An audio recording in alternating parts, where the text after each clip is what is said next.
Hello students, आप सभी बच्चों का क्लास 11th में स्वागत है। आप सारे ही बच्चे एक नया सब्जेक्ट पढ़ने जा रहे हैं जिसका नाम है फाइनेंशियल अकाउंटिंग, जिसे शॉर्ट में हम अकाउंट्स के नाम से भी जानते हैं। तो ये एक नया ही सब्जेक्ट है आप सभी बच्चों के लिए। इसकी वेटेज है टोटल 100 मार्क्स की और इसमें हमें 20 चैप्टर्स कवर करने हैं जो हमारे कोर्स में हैं। आज जो हम चैप्टर करेंगे वो सबसे बेसिक चैप्टर होगा, चैप्टर नंबर 1। इसका नाम है introduction to accounting.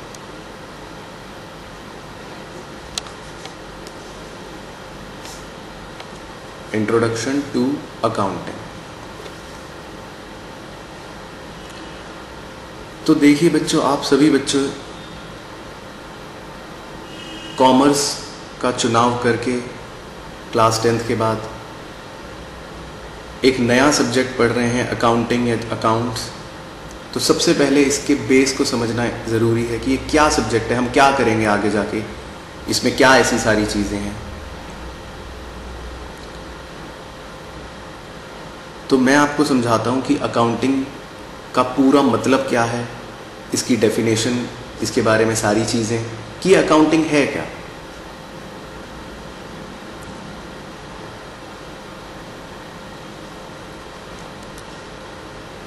Suppose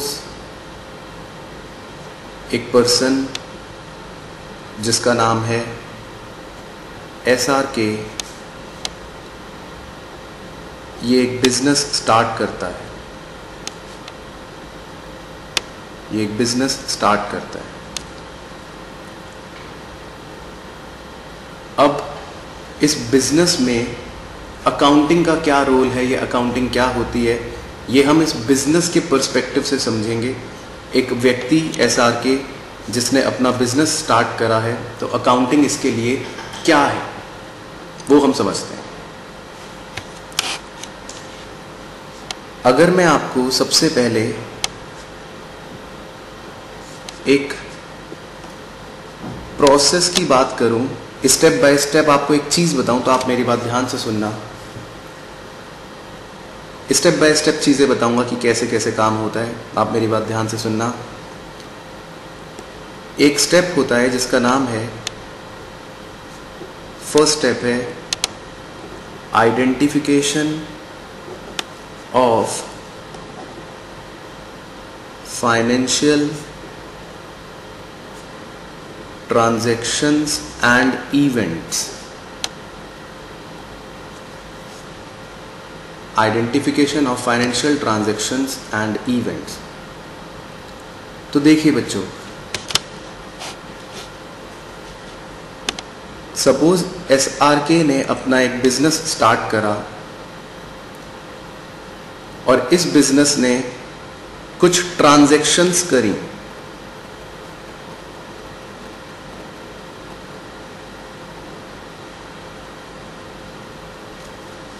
suppose मैं आपके सामने 2 एग्जांपल्स लेता हूं। सपोज पहला एग्जांपल, SRK ने अपने बिजनेस के लिए कुछ गुड्स खरीदे। SRK ने अपने बिजनेस के लिए कुछ गुड्स खरीदे। और दूसरा एग्जांपल लेता हूं, SRK ने अपने घर का इलेक्ट्रिसिटी बिल पे करा। अपने घर का इलेक्ट्रिसिटी बिल पे करा। सपोज 2 ट्रांजैक्शंस मैंने आपके सामने ली। पहली, SRK ने अपने बिजनेस के लिए कुछ गुड्स खरीदे और दूसरी, SRK ने अपने घर का इलेक्ट्रिसिटी बिल पे करा। तो अकाउंटिंग का मतलब समझने के लिए हमें उसके प्रोसेस का एक स्टेप 1 समझना सबसे ज़रूरी है, जिसका मतलब है identification of financial transactions and events. आपको ये आइडेंटिफाई करना है सबसे पहले कि आपके लिए बिजनेस ट्रांजैक्शन क्या है। First you have to identify कि बिजनेस के लिए बिजनेस ट्रांजैक्शन क्या है। तो जो मैंने यहाँ पे दो एग्जांपल्स आपको दिए, एक तो गुड्स परचेज करा उसने बिजनेस के लिए और एक उसने अपना इलेक्ट्रिसिटी बिल पे करा अपने घर का। तो इन दो ट्रांजैक्शंस में यू हैव टू आइडेंटिफाई कि बिजनेस ट्रांजैक्शन कौन सी है। तो इन दोनों में से कौन सी है बिजनेस ट्रांजैक्शन? राइट, जो बिजनेस के लिए गुड्स परचेज करे it is a business transaction, but जो अपने घर का इलेक्ट्रिसिटी बिल पे करा it is not a business transaction. तो सबसे पहले अकाउंटिंग समझने के लिए, उसका प्रोसेस समझने के लिए नंबर 1 स्टेप होता है identification of financial transactions and events. आपको बिजनेस ट्रांजैक्शन को आइडेंटिफाई करना है। नंबर 2, अब आपने आइडेंटिफाई कर लिया, सर नाउ व्हाट? नंबर 2 है measuring the identified transactions. Measuring the identified transactions. अब आपने गुड्स परचेज करे बिजनेस के लिए, ये तो आपने आइडेंटिफाई कर लिया। और सपोज आपने 3 बॉक्सेस बिजनेस के लिए खरीदे, 3 बॉक्सेस बिजनेस के लिए खरीदे, तो सेकंड स्टेप का मतलब है measuring. You have to measure कि जो गुड्स आपने खरीदे हैं इनकी मनी वैल्यू क्या है। You have to measure that. तो स्टेप 2 होता है कि आइडेंटिफाइड बिजनेस ट्रांजैक्शन को मेजर करना, किसकी टर्म्स में? मनी की टर्म्स में। तो दिस इज स्टेप 2। क्योंकि अकाउंटिंग में सारी चीजें आपको मनी की टर्म्स में ही रिकॉर्ड करनी पड़ती हैं।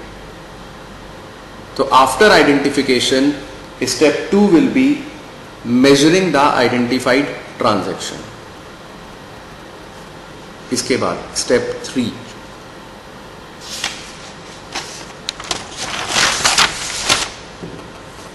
स्टेप 3 है रिकॉर्डिंग। सबसे इंपॉर्टेंट स्टेप। अब आपने अपनी बिजनेस ट्रांजैक्शन आइडेंटिफाई कर ली, गुड्स खरीदने वाली।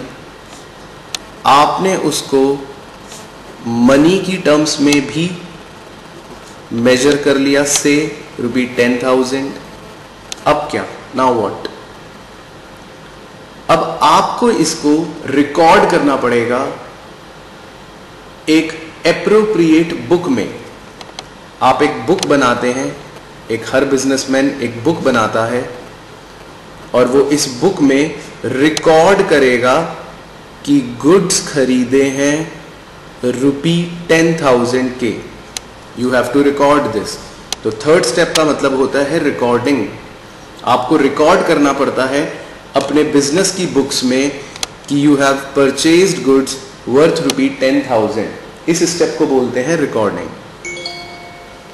और एक चीज सबसे इंपॉर्टेंट यहां सभी बच्चों को याद रखनी है, दिस बुक जिसमें हम रिकॉर्डिंग कर रहे हैं is known as journal, JOURNAL। This book is known as journal. So recording is always done in journal. Journal एक बुक होती है जिसमें बिजनेस पर्सन अपनी रिकॉर्डिंग करता है। तो अभी तक के आपने 3 स्टेप सीख लिए। पहला स्टेप है बिजनेस ट्रांजैक्शन आइडेंटिफाई करना। दूसरा स्टेप है मनी की टर्म्स में उसको मेजर करना। और तीसरा स्टेप आपने सीख लिया है रिकॉर्डिंग करना।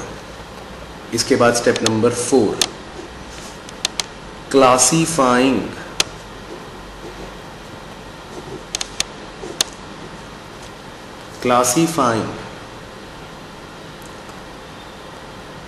अब क्या होता है बिजनेस में, मैंने एक ट्रांजैक्शन का एग्जांपल लिया, सिर्फ गुड्स खरीदे,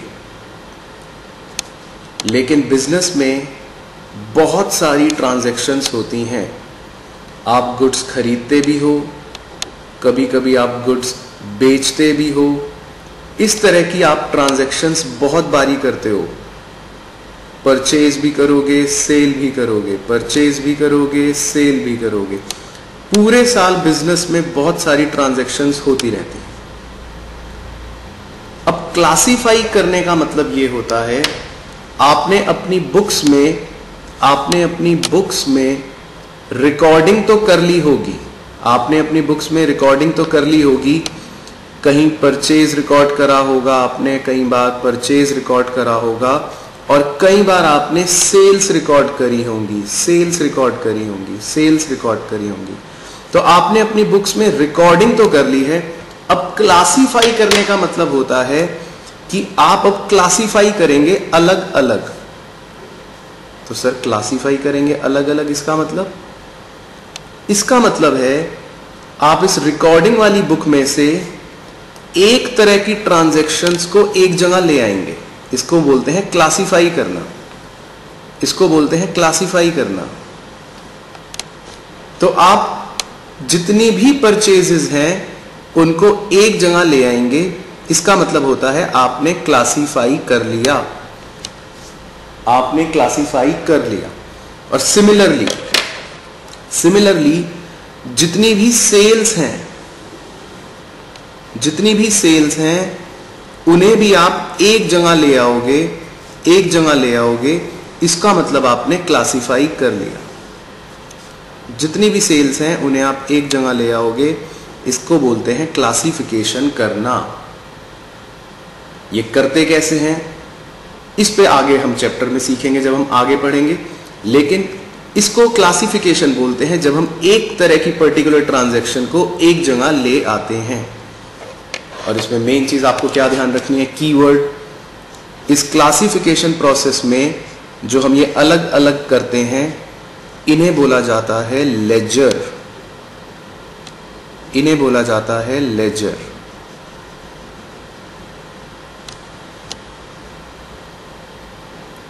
तो अब तक आपने 4 स्टेप्स सीख लिए हैं। एक बार रिवाइज करते हैं 4 स्टेप्स। सबसे पहले नंबर 1,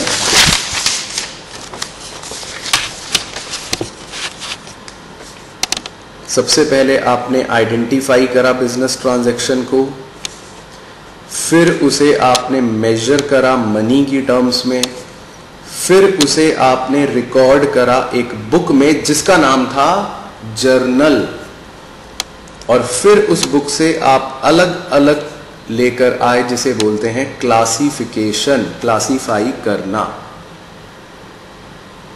इसके बाद स्टेप नंबर 5 का नाम है समराइजिंग।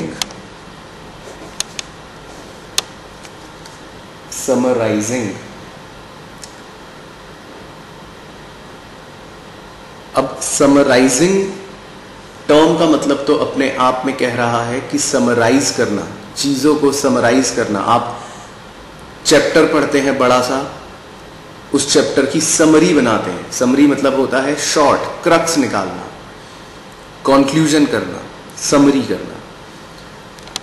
तो आपने अभी लास्ट स्टेप में सपोज जितनी भी सेल्स थी उन्हें अलग अलग कर लिया था, और जितने भी परचेज थे उन्हें भी अलग अलग कर लिया था, क्लासिफाई कर लिया था। तो अब समराइज करने का मतलब ये होता है कि एक समरी बनानी है। तो मैं आपको एक समरी बना के ये बोल सकता हूं कि इन सारी सेल्स का एग्रीगेट है ₹60,000 सपोज। तो समरी करने का मतलब हो गया, अब मुझे बार बार अलग से सेल्स के बारे में नहीं सोचना। मैंने इसकी समरी बना ली कि ये टोटल सेल्स मुझे आज पता चल गई 60,000। इसको बोलते हैं समराइज करना। सिमिलरली मैं अलग अलग परचेज के बारे में नहीं पढ़ूंगा, मैं इनकी एक समरी बना के देख लूंगा कि सपोज टोटल परचेज हो गई 80,000, तो इस प्रोसेस को बोलते हैं समराइज करना। इस प्रोसेस को बोलते हैं समराइज करना, जिसमें आप समरी बना लेते हो, इसको बोलते हैं समराइज करना। यहां पे आपको एक मेन चीज ध्यान रखनी है जो हम आगे भी पढ़ेंगे इन डिटेल। इस समराइजिंग प्रोसेस में हम 3 चीजें बनाते हैं, ये आप नोट करना सारे बच्चे। पहली चीज होती है ट्रायल बैलेंस, इस पे पूरा एक चैप्टर नंबर 12 है, आगे पढ़ेंगे। दूसरा हम बनाते हैं प्रॉफिट एंड लॉस अकाउंट, इस पे भी पूरा चैप्टर है, चैप्टर नंबर 17 और 18 आगे। और तीसरी चीज हम बनाते हैं बैलेंस शीट, इस पर भी पूरा चैप्टर 17 और 18। तो जब हम समराइजिंग करते हैं चीजों की, तो उसमें आपको ध्यान रखना है हम 3 चीजें बनाते हैं जो हम आगे डिटेल में पढ़ेंगे, लेकिन उनका नाम होता है trial balance, profit and loss account और बैलेंस शीट। तो अब तक आपने 5 स्टेप सीख लिए हैं। आइडेंटिफाई, मेजरिंग करना, रिकॉर्डिंग करना, क्लासिफाइंग करना, समराइज करना। उसके बाद अगला स्टेप नंबर 6। अब स्टेप नंबर 6 में आपका नाम है analysis and interpretation. Analysis and interpretation.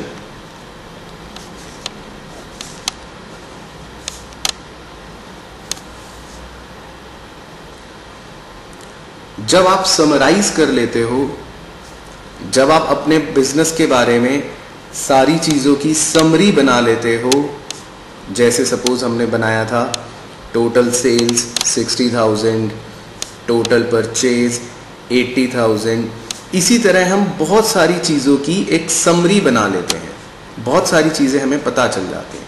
अब उसके बाद क्या करते हैं? उसके बाद ही तो कंपनी में मेन काम शुरू होता है, जहां पे कोई सीए या चार्टर्ड अकाउंटेंट जो आप बोलते हो, वो दिमाग लगाते हैं, वो इन सारे फिगर्स को एनालाइज करते हैं, वो बिजनेस की सारी चीजों के बारे में पढ़ते हैं, एनालाइज करते हैं, उसको इंटरप्रेट करते हैं और फिर इस फाइनल कंक्लूजन पर पहुंचते हैं कि बिजनेस में हमें क्या फायदा हुआ या क्या नुकसान हुआ, बिजनेस में और आगे कैसे बढ़ा जा सकेगा, या कोई हमें और डिसीजन तो नहीं लेना बिजनेस से रिलेटेड। तो इन सारी बातों के कंक्लूजन्स तक पहुंचने के लिए इन सारी फिगर्स का एनालिसिस होता है, इस पे सोच विचार होता है, इंटरप्रिटेशन होता है, इसके बारे में कंक्लूजन्स बनाए जाते हैं। तो 6th स्टेप जो है एनालिसिस एंड इंटरप्रिटेशन, उसमें बेसिकली जितनी भी समराइज्ड चीजें होती हैं बिजनेस की, उन सारी चीजों का एक विचार होता है, एनालिसिस होता है और इंटरप्रिटेशन होता है। तो this step is known as analysis and interpretation. इसके बाद आखिरी स्टेप होता है कम्युनिकेटिंग टू यूजर्स।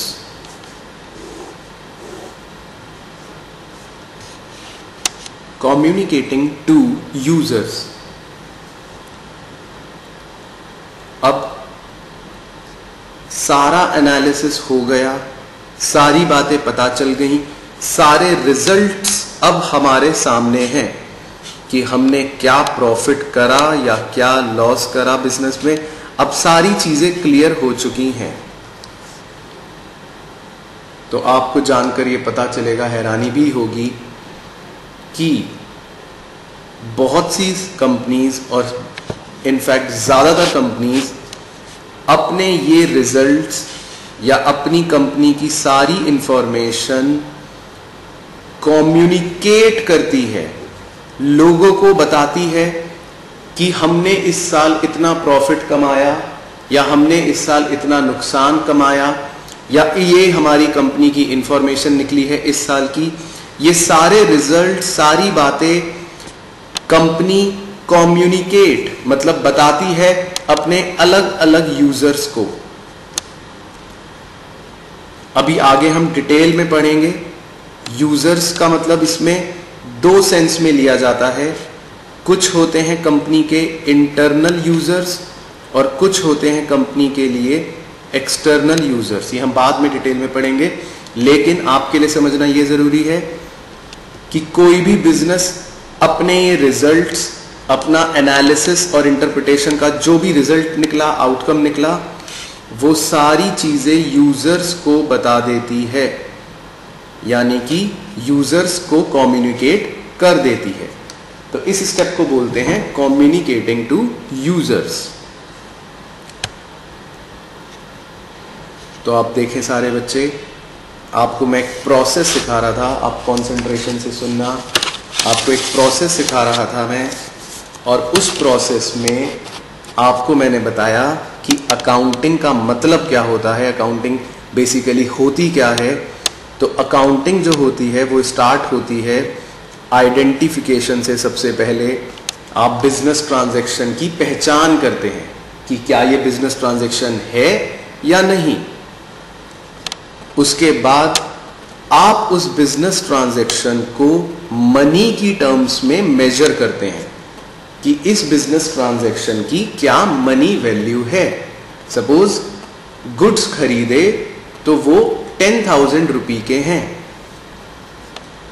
फिर उस मनी वैल्यू को आप रिकॉर्ड करते हैं। कहां रिकॉर्ड करते हैं? एक बुक में रिकॉर्ड करते हैं। और इस बुक को क्या बोलते हैं? इस बुक को बोलते हैं जर्नल।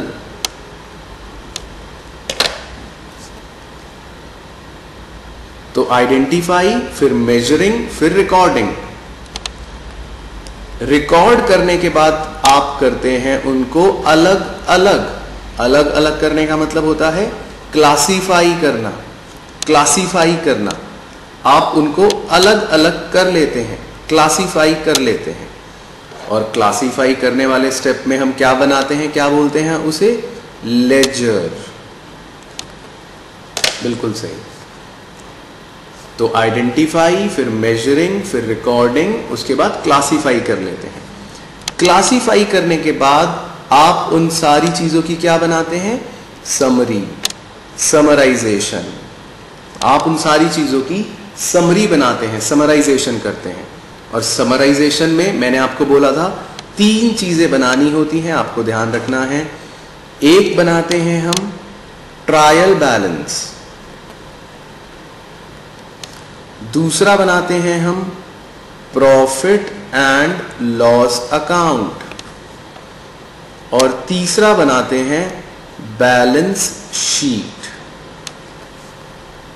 ये तीनों चीजें हम समराइजिंग प्रोसेस में बनाते हैं। तो क्या क्या स्टेप्स हो गए अभी तक? Identify, measuring, recording, classifying, summarising. उसके बाद कंपनी में बैठा चार्टर्ड अकाउंटेंट इन सारी चीजों की क्या करता है? Analysis and interpretation. वो इन सारी बातों को एनालाइज करेगा, इंटरप्रेट करेगा, सो दैट एक प्रॉपर रिजल्ट्स कंपनी के सामने आ जाए। कंपनी को पता चल जाएगा कि हमने क्या प्रॉफिट या क्या नुकसान करा है। इसको बोलते हैं एनालिसिस करना। और फाइनली सारे रिजल्ट्स आ जाने के बाद कोई भी बिजनेस इन रिजल्ट्स का क्या करती है? कम्युनिकेट कर देती है अपने यूजर्स को। वो सारी चीजें अपने यूजर्स को बता देती है। और यूजर्स इंटरनल भी हो सकते हैं, एक्सटर्नल भी हो सकते हैं। तो आप सारे बच्चों के लिए मैं एक न्यूमेरिक कोड बता देता हूं। अगर क्वेश्चन आपसे पूछेगा कि प्रोसेस ऑफ अकाउंटिंग बताइए, या अगर क्वेश्चन आपसे पूछेगा कि कैरेक्टरिस्टिक्स ऑफ अकाउंटिंग बताइए, या क्वेश्चन अगर आपसे पूछेगा एट्रीब्यूट्स ऑफ अकाउंटिंग बताइए, तो इन सारी ही चीजों में ये स्टेप आपका आंसर होंगे। प्रोसेस भी यही है, करेक्टरिस्टिक भी यही है, एट्रीब्यूट्स भी यही है। अभी थोड़ी देर में आप देखना इसका मीनिंग और डेफिनेशन जो निकलेगी वो भी यही है। तो इसका न्यूमेरिक कोड बस आप याद कर लेना, IMRCSAC,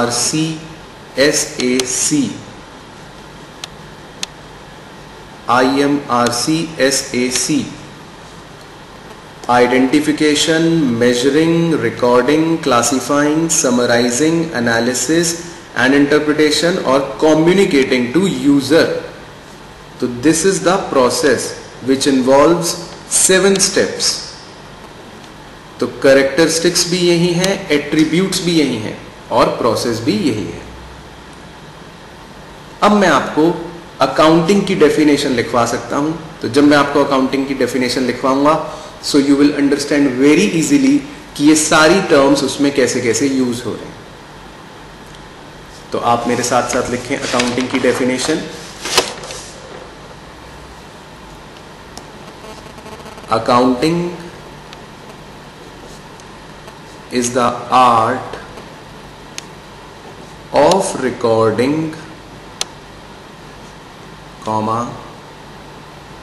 classifying and summarizing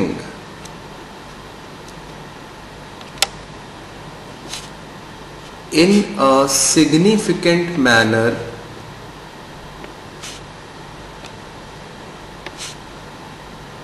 and in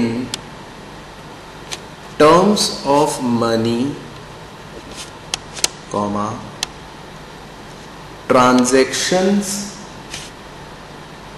and events which are,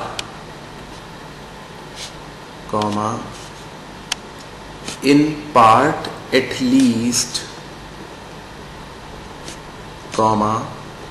of financial character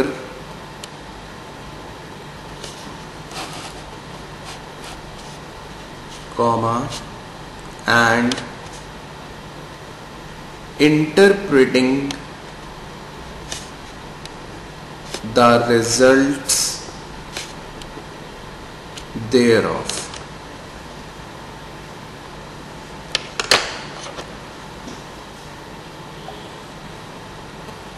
तो देखें सारे बच्चे ध्यान से, ये जो अकाउंटिंग की डेफिनेशन है it is a technical language. अगर क्वेश्चन बोलेगा डिफाइन अकाउंटिंग तो आपको ये लैंग्वेज यूज करनी पड़ती है, ये लैंग्वेज लिखनी पड़ती है। अगर मैं आपको ये लैंग्वेज में एक एक टर्म का मीनिंग ना समझाऊं तो ये लैंग्वेज लिखना बहुत मुश्किल हो जाएगा। बट एक बार इसको गो थ्रू करते हैं। हमारे स्टेप्स इसमें आप देखोगे, सारे स्टेप्स इसमें छुपे हुए हैं। मैं आपको दिखाता हूं कैसे। वो कह रहा है accounting is the art of record करना, क्लासिफाई करना और समराइज करना in a significant manner and in terms of money। Money के टर्म्स में रिकॉर्ड, क्लासिफाई और समराइज करना, ट्रांजैक्शंस और इवेंट्स, यानी कि जो हमारे बिजनेस के ट्रांजैक्शंस और इवेंट्स हैं, at least in part of financial character, यानी कि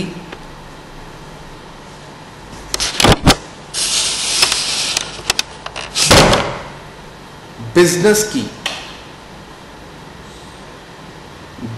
की फाइनेंशियल ट्रांजैक्शंस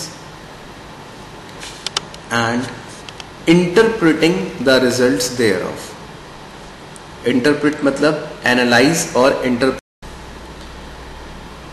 तो बेसिकली जो सारे स्टेप्स थे हमारे वो इसमें कवर हो जाते हैं।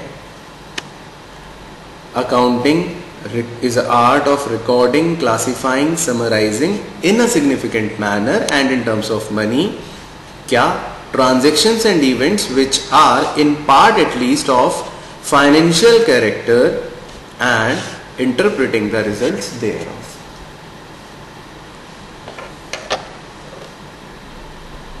तो बस आपको अकाउंटिंग का मतलब क्या होता है वो याद करने का और समझने का सबसे आसान तरीका है, लास्ट टाइम आपके साथ डिस्कस कर लेता हूं। Just remember this code IMRCSAC।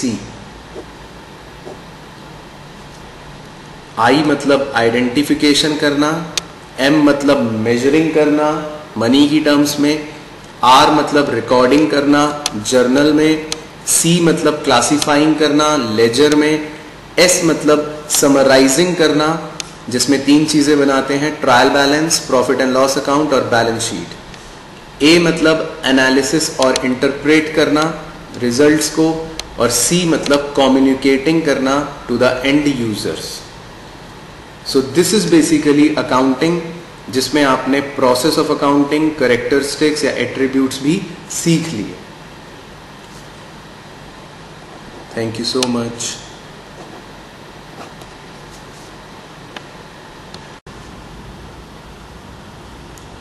Hello friends, last class में हमने इंट्रोडक्शन पढ़ा था अकाउंटिंग का, जिसमें हमने प्रोसेस समझा था, एक आपको कोड बताया था IMRCSAC, और अकाउंटिंग क्या होती है इसके बारे में हमने सारा डिस्कस करा था। अब आज इसके आगे हम लोग करेंगे बाकी सारे टॉपिक्स। तो सबसे पहले हेडिंग डालते हैं, नेक्स्ट टॉपिक है, इसका नाम है ब्रांचेस ऑफ अकाउंटिंग।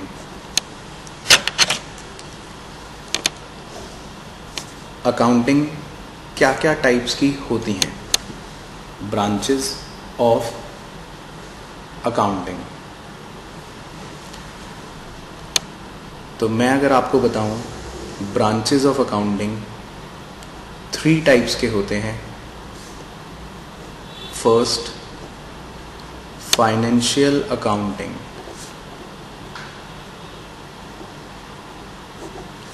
सेकंड होता है कॉस्ट अकाउंटिंग, और थर्ड होता है मैनेजमेंट अकाउंटिंग।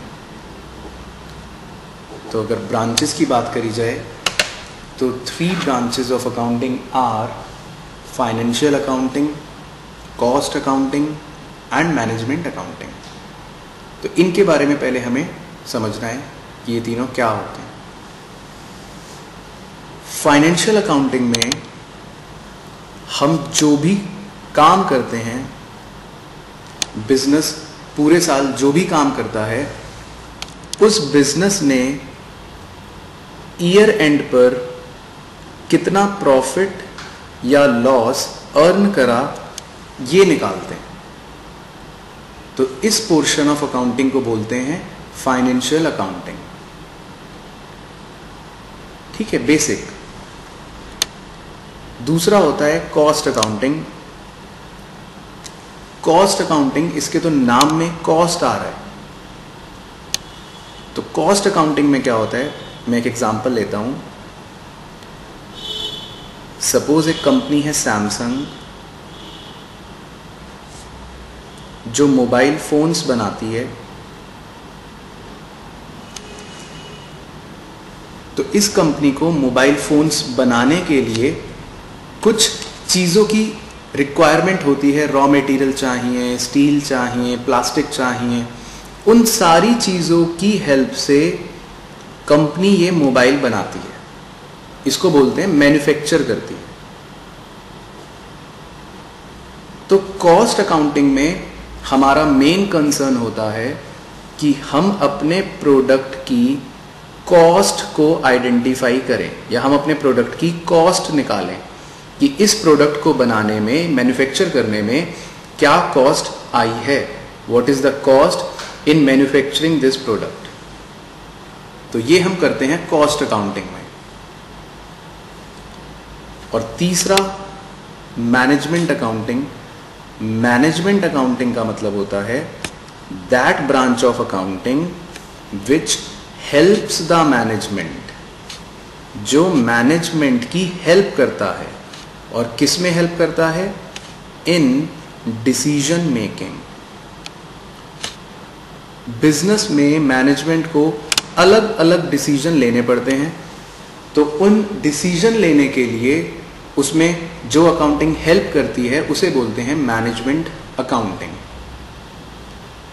तो 3 टाइप की अकाउंटिंग आपके लिए, फाइनेंशियल अकाउंटिंग जिसमें आप बिजनेस का प्रॉफिट या लॉस निकालते हैं, कॉस्ट अकाउंटिंग जिसमें आप कॉस्ट ऑफ द प्रोडक्ट निकालते हैं, और मैनेजमेंट अकाउंटिंग जिसमें आप मैनेजमेंट की हेल्प करते हैं इन डिसीजन मेकिंग। तो ये 3 टाइप्स होते हैं अकाउंटिंग के, financial accounting, cost accounting and management accounting. इसके बाद next topic is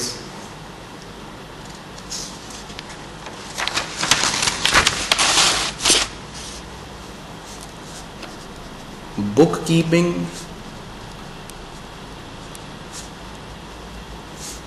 versus accounting.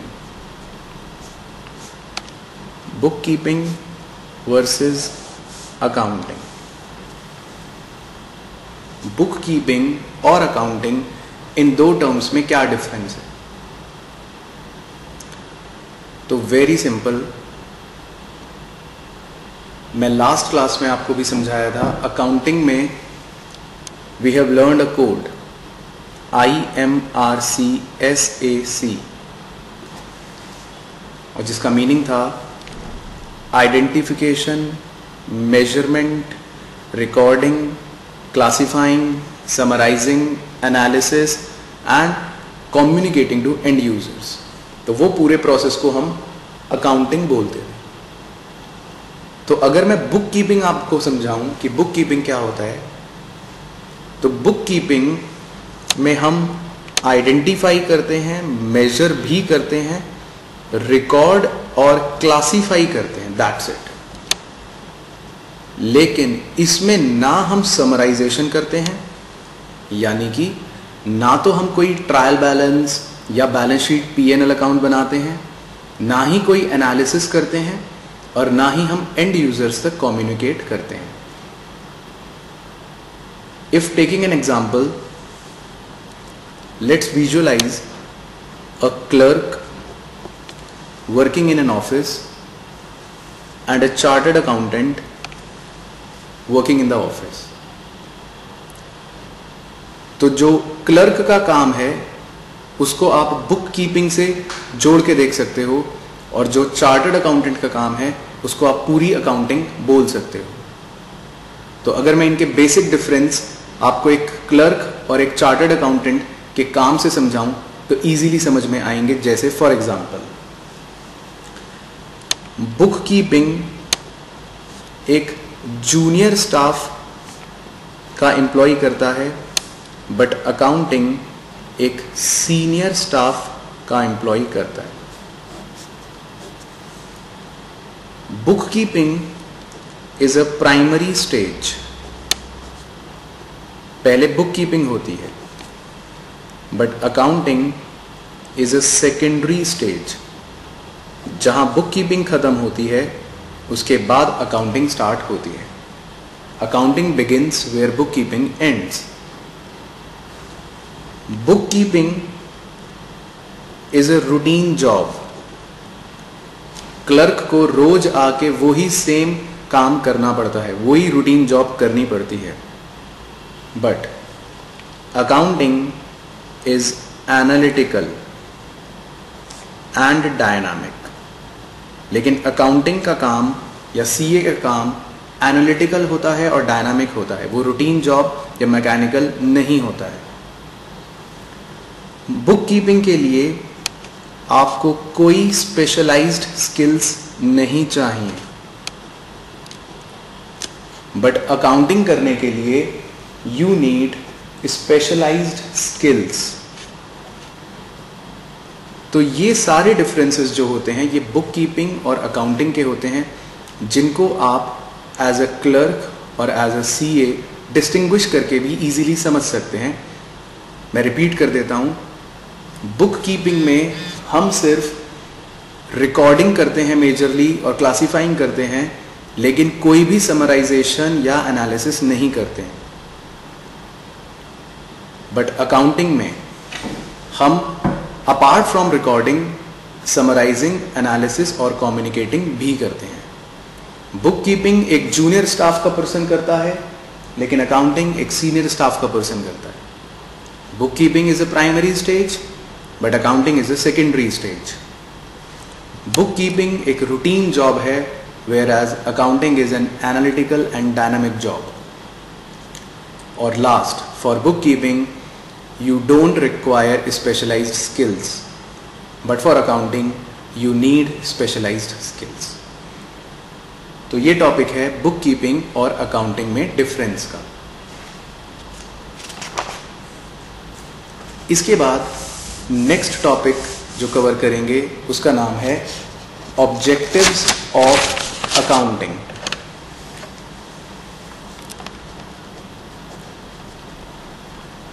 Objectives of accounting का मतलब होता है हम क्यों ये अकाउंटिंग करते हैं, इसके पीछे हमारा क्या मोटिव है। What are the objectives of accounting. तो मैं आपको बताता हूं ऑब्जेक्टिव्स ऑफ अकाउंटिंग क्या क्या हैं, आप मेरे साथ नोट डाउन करना। Number 1, to record financial transactions and events। सबसे पहला और बेसिक ऑब्जेक्टिव होता है कि मैं बिजनेस की जितनी भी फाइनेंशियल ट्रांजैक्शंस हैं उन्हें रिकॉर्ड कर सकूं। तो this is the basic objective of accounting, to record all the financial transactions and events of the business. Number 2, to determine profit or loss। हम अकाउंटिंग इसलिए करते हैं ताकि हम बिजनेस में प्रॉफिट या लॉस को डिटरमाइन कर सकें। तो this is the second objective of accounting, that is to determine profit or loss. Third objective, to determine financial position। हम अकाउंटिंग अपने बिजनेस की फाइनेंशियल पोजीशन को जानने के लिए भी करते हैं। तो थर्ड ऑब्जेक्टिव होता है अकाउंटिंग का, to determine financial position of my business. मेरे बिजनेस की फाइनेंशियल पोजीशन क्या है। तो these are the objectives. Fourth,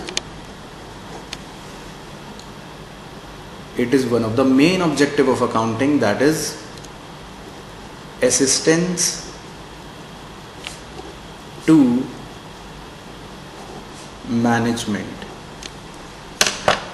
हम अकाउंटिंग करते हैं बिजनेस में मैनेजमेंट को हेल्प करने के लिए, उनको असिस्ट करने के लिए। तो this is also one of the main objective of accounting, assistance to management. Management की हेल्प करने के लिए हम अकाउंटिंग करते हैं। Last, communicating accounting information to users. Users को जो भी अकाउंटिंग इंफॉर्मेशन होती है उसे प्रोवाइड करा जाता है। तो to provide all the accounting information to user we have to do accounting. ये अकाउंटिंग के प्रोसेस में भी हमने समझा था। लास्ट स्टेप था कम्युनिकेटिंग। तो अकाउंटिंग का ऑब्जेक्टिव होता है हम अपने यूजर्स को सारी इंफॉर्मेशन प्रोवाइड करें, to communicate accounting information to users. तो मैं रिवाइज करवाता हूं आपको ब्रीफ में। हमारे ऑब्जेक्टिव्स होते हैं अकाउंटिंग के, number 1, to record financial transactions and events. Number 2, to determine profit और लॉस, प्रॉफिट या लॉस निकालते हैं। Number 3, to determine financial position, financial position पता लगाते हैं बिजनेस की। Number 4, assistance to management, management की हेल्प करता है ये। Number 5, communicating accounting information to users, users को सारी इंफॉर्मेशन प्रोवाइड करता है। तो these are the objectives of accounting. इसके बाद नेक्स्ट टॉपिक है एडवांटेजेस ऑफ अकाउंटिंग। अकाउंटिंग के क्या फायदे होते हैं? Advantages of accounting. हम अकाउंटिंग क्यों करते हैं, इसके क्या बेनिफिट्स हैं, हमें क्या फायदे होते हैं? तो बहुत सिंपल है ये। Number 1, financial information about business. सबसे पहला एडवांटेज, सबसे बेसिक एडवांटेज, हमें अपने बिजनेस के बारे में सारी फाइनेंशियल इंफॉर्मेशन पता चल जाती है। This is one of the main advantage of accounting कि हम अपने बिजनेस की सारी फाइनेंशियल इंफॉर्मेशन पता कर लेते हैं। Second, it is the same, इसका नाम है असिस्टेंस टू मैनेजमेंट। ये सबसे बड़ा एडवांटेज मैनेजमेंट के लिए, अकाउंटिंग की हेल्प से मैनेजमेंट अपने डिसीजन ले सकती है। तो अकाउंटिंग का दूसरा एडवांटेज होता है it helps the management, that is assistance to management, management को हेल्प करता है। Third advantage, replaces memory. ये एक अच्छा एडवांटेज है। हम अकाउंटिंग में सारी चीजों को रिकॉर्ड करते हैं, हम अकाउंटिंग में सारी चीजों को बुक में रिकॉर्ड करते हैं, जो हमने पहले भी पढ़ा था, जिसको जर्नल बोलते हैं। तो जब हम सारी चीजों को रिकॉर्ड करेंगे तो अब हमें मेमोराइज करने की जरूरत नहीं है चीजों को।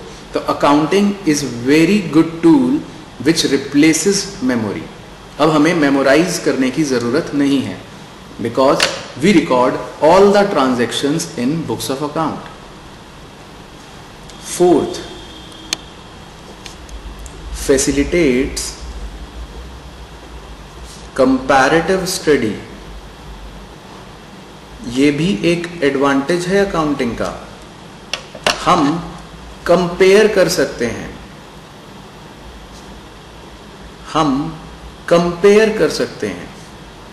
अगर कंपैरिजन की बात करूं तो हम दो तरह के कंपैरिजन कर सकते हैं, इंटरफर्म कंपैरिजन या सेकंड इंट्राफर्म कंपैरिजन। तो अकाउंटिंग हमें कंपैरिजन करने में हेल्प करता है। We can make comparisons. What is interfirm comparison? Interfirm comparison means जब हम दो फर्म्स का कंपैरिजन करते हैं over a period of time. For example,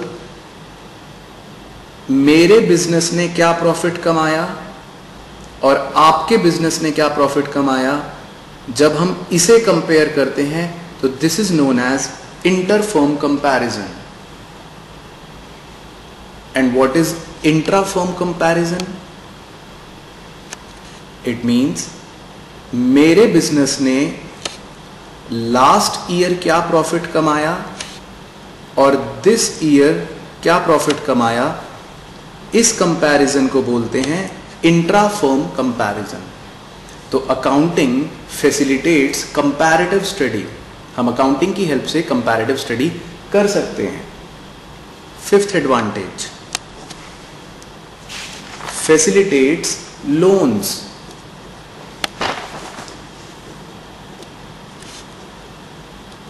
ये भी एक एडवांटेज है अकाउंटिंग का। अकाउंटिंग की हेल्प से हम बैंक्स को लोन्स के लिए अप्लाई कर सकते हैं।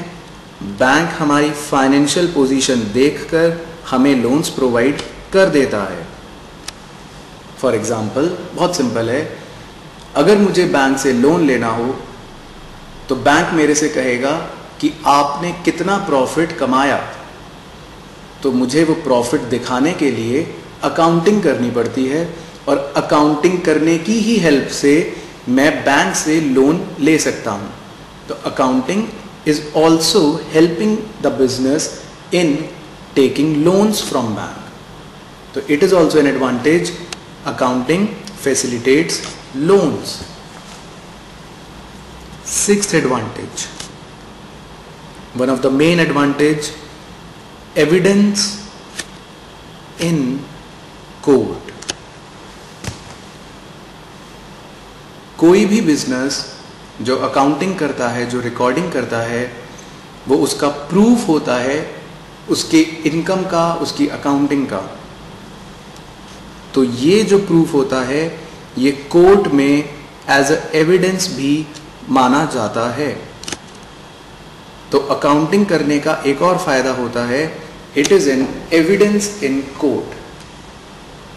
तो अगर हम एडवांटेजेस को समराइज करें कि क्या क्या फायदे होते हैं अकाउंटिंग के, तो बहुत सिंपल है। नंबर 1, हमें अपने बिजनेस की फाइनेंशियल इंफॉर्मेशन पता चलती है। नंबर 2, हम मैनेजमेंट को हेल्प कर पाते हैं। नंबर 3, हम मेमोरी को रिप्लेस करते हैं, क्योंकि अब हमें सारी चीजें रिकॉर्ड नहीं करनी, हमें सारी चीजें मेमोराइज नहीं करनी, क्योंकि हम वो सारी चीजें रिकॉर्ड करते हैं। 4th, it helps in comparative study. हम कंपैरिजंस कर सकते हैं, चाहे इंटर फर्म या इंट्रा फर्म, उसमें हेल्प करता है अकाउंटिंग। 5th, बैंक से लोन्स लेने में भी अकाउंटिंग हमारी हेल्प करता है। और 6th, हमारी सारी अकाउंटिंग कोर्ट में एज ए एविडेंस भी ट्रीट होती है। तो it is also an advantage of accounting. इसके बाद पढ़ेंगे, नेक्स्ट टॉपिक है limitations. What are the limitations of accounting. तो अगला टॉपिक है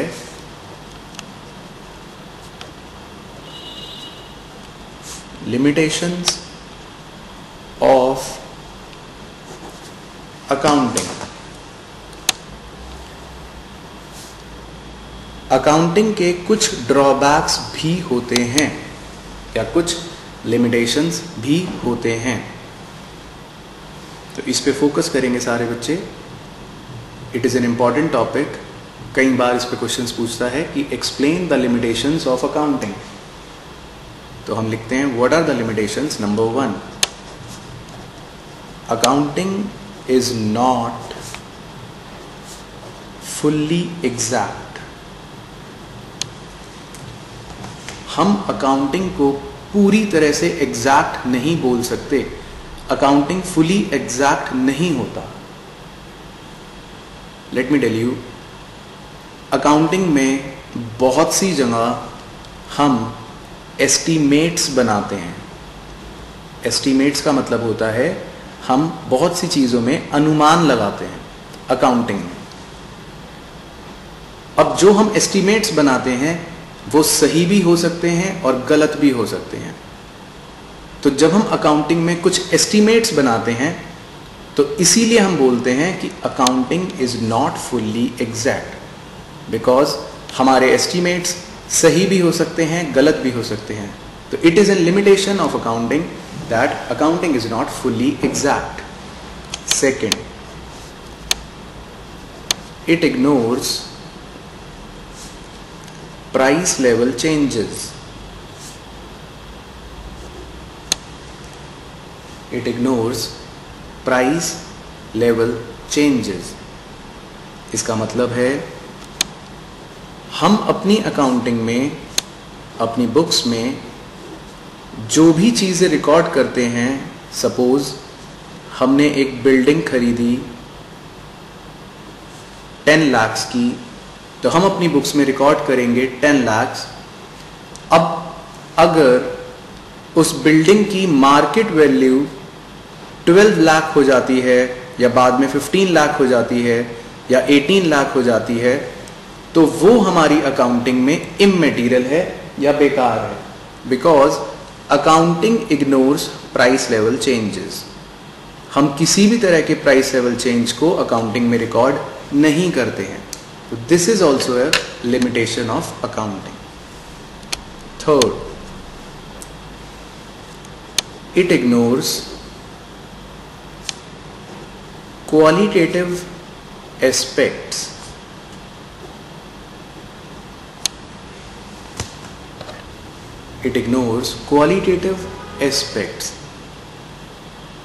हम अकाउंटिंग में सिर्फ क्वांटिटी को रिकॉर्ड करते हैं लेकिन क्वालिटेटिव एस्पेक्ट्स को नहीं रिकॉर्ड करते। फॉर एग्जाम्पल, बहुत सिंपल सा एग्जाम्पल है,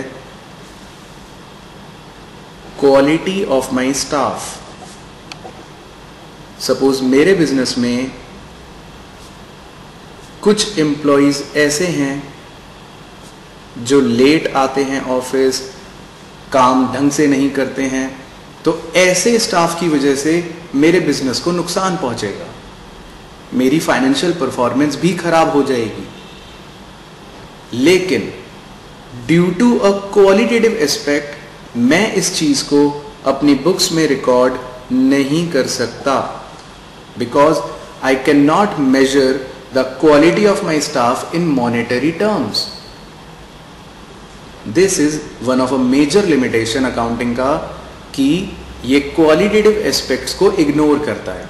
ऑल्दो वो क्वालिटेटिव चीजें हमारे बिजनेस को इफेक्ट करती हैं, जैसे क्वालिटी ऑफ स्टाफ। अच्छी क्वालिटी होगी तो अच्छा बिजनेस करेंगे, खराब क्वालिटी होगी तो गंदा बिजनेस करेंगे, but due to a non monetary value हम इसको रिकॉर्ड नहीं कर सकते। This is also a limitation. It ignores qualitative aspects.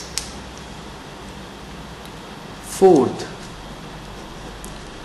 Window dressing.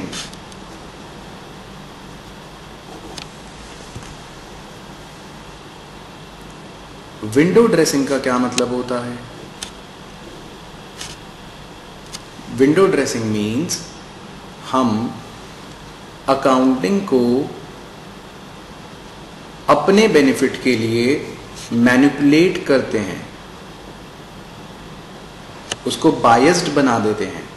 For example, बहुत सी कंपनीज बैंक्स के सामने ज्यादा लोन लेने के लिए अपने प्रॉफिट्स को ज्यादा दिखा देती है, अपनी अकाउंटिंग में, अपने बुक्स ऑफ अकाउंट्स में, रिकॉर्डिंग में उसको छेड़छाड़ करके, मैनिपुलेशंस करके अपने प्रॉफिट्स को ज्यादा शो करती है। तो showing the higher profits is known as window dressing. हम अपने बुक्स ऑफ अकाउंट्स में मैनिपुलेशंस करते हैं, हम अपने बुक्स ऑफ अकाउंट्स में ज्यादा प्रॉफिट्स शो करते हैं।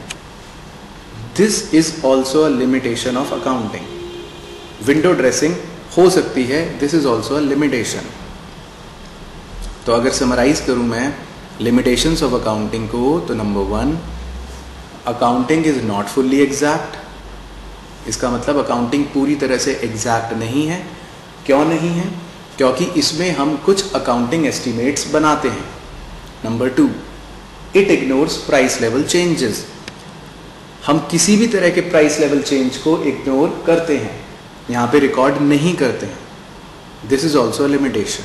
Number 3, it ignores qualitative aspects.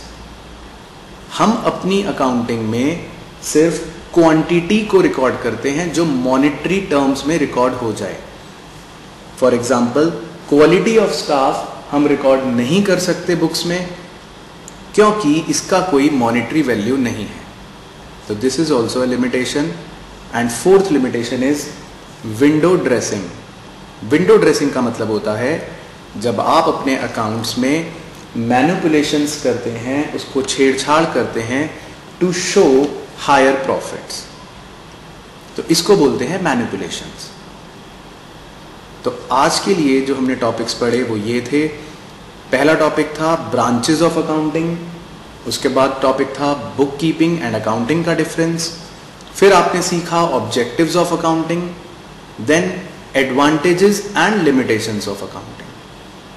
ये सारे ही टॉपिक्स इंपॉर्टेंट हैं, थ्योरी क्वेश्चन इनमें से आ सकता है। तो इन 5 टॉपिक्स को आप अच्छे से रिवाइज करिएगा। इसके बाद के टॉपिक्स हम कवर करेंगे नेक्स्ट क्लास में। Thank you so much.